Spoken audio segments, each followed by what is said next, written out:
আর এ নিয়ে এখনো পর্যন্ত অভিষেক বন্দ্যোপাধ্যায়ের আত্মসহায়ক সুমিত রায়কে পরপর 5 দিন জিজ্ঞাসাবাদ করছে সিআইডি। শালবনী জমি দুর্নীতি মামলায় গত শনিবার থেকে তিনি ভবানী ভবনে সিআইডির তলবে হাজিরা দিয়েছেন। এর আগে 4 বার সিআইডির সামনে হাজিরা দেন তিনি এবং পরপর 4 দিনে প্রায় 34 ঘন্টা তাকে জিজ্ঞাসাবাদ করা হয় এবং আজকে হচ্ছে 5ম দিন।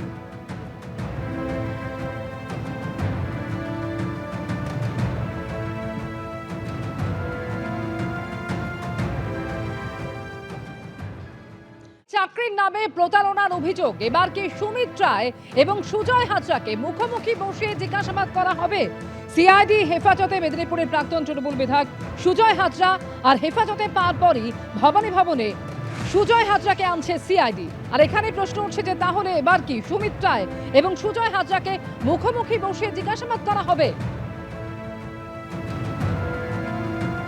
ইতিমধ্যে আপনারা জানেন পরপর 4 দিন সুমিত রায় তাকে সিআইডির তরফ থেকে ডেকে পাঠানো হয়েছে। তাকে শালবনী জমি দুর্নীতি মামলায় তাকে জিজ্ঞাসাবাদ করা হয়েছে।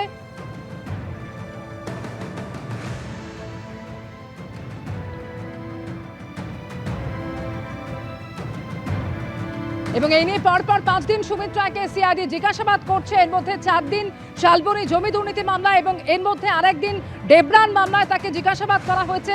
আজকে 4র্থ দিন শালবনী জমি সংক্রান্ত দুর্নীতি মামলায় তাকে জিজ্ঞাসাবাদ করছে সিআইডি। আর এরই মধ্যে যে খবর পাওয়া যাচ্ছে সুজয় হাজরাকে নিয়ে আসা হচ্ছে ভবানী ভবনে। সৌমেন চক্রবর্তী এই মুহূর্তে আমাদের সঙ্গে টেলিফোনে রয়েছে। সৌমেন, কি খবর পাচ্ছ? দেখো, আজকে সিআইডির এক প্রতিনিধি দল মেদিনীপুর জেলা এবং দায়রা আদালতে একটা আবেদন করে ডেবরায় যে চাকুরিতে নিয়োগ দুর্নীতির মামলা হয়েছিল সেই নিয়োগ দুর্নীতি মামলায় সুজয় হাজরাকে নিজেদের হেফাজতে সে আবেদন করে এবং সেই আবেদনের প্রেক্ষিতে কিন্তু মেদিনীপুর জেলা এবং দায়রা আদালত 7 দিনের জন্য সিআইডি হেফাজত মঞ্জুর করেছে। এবং যেটুকু আমরা সিআইডি সূত্রে খবর পেয়েছি যে সিআইডি এই সুজয় হাজরাকে, মেদিনীপুরের প্রাক্তন বিধায়ক সুজয় হাজরাকে ভবানী ভবনে নিয়ে যাবে এবং সেখানে এই সুমিত রায় যে সমস্ত তথ্য দিচ্ছে এবং সুজয় হাজরার যা যা স্টেটমেন্ট রয়েছে সেগুলো মিলিয়ে দেখা হবে এবং প্রয়োজনে এই দুজনকে মুখোমুখি বসিয়ে জিজ্ঞাসাবাদ করা হবে।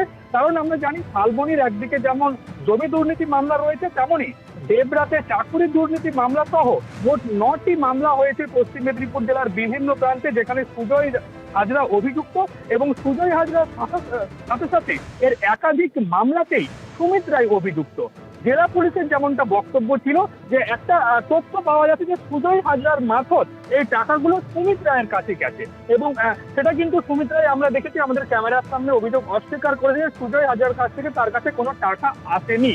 এই সমস্ত তথ্য মিলিয়ে দেখার সাথে সাথে সুজয় এবং সুমিতকে মুখোমুখি বসিয়ে জেরার জন্যই কিন্তু এই হেফাজতে নিতে পারে বা নিয়েছে, এমনটাই কিন্তু সম্ভাবনা সিআইডি সূত্রে আমরা জানতে পেরেছি। এবং আজকেই সুজয় হাজরাকে সিআইডি কলকাতায় নিয়ে যেতে পারে বলে সিআইডি সূত্রে আমরা খবর পাচ্ছি। অমৃতা, ধন্যবাদ সৌমেন তোমাকে। ডেবরা যেটাতে চাকরি দেবার নাম করে টাকা নেওয়ার অভিযোগ ছিল, যেটাতে কাজী অ্যারেস্ট হয়েছিল, পরবর্তীকালে সুমিত রায়কে যেটা বর্তমানে তদন্তের স্বার্থে ইন্টারোগেশন চলছে ভবানী ভবনে, ওই কেসে সুমিত রায়ের ওই কেসে সুজয় হাজরাকে আজকে 7 দিন সিআইডি পিছিয়ে প্রেয়ার করেছিল। 7 দিনই এলাও হয়েছে। সিআইডি সুজয় রায়কে ভবানী ভবনে নিয়ে গিয়ে জিজ্ঞাসাবাদ করে সুজয় হাজরাকে। এবিপি আনন্দ, এগিয়ে থাকে, এগিয়ে রাখে।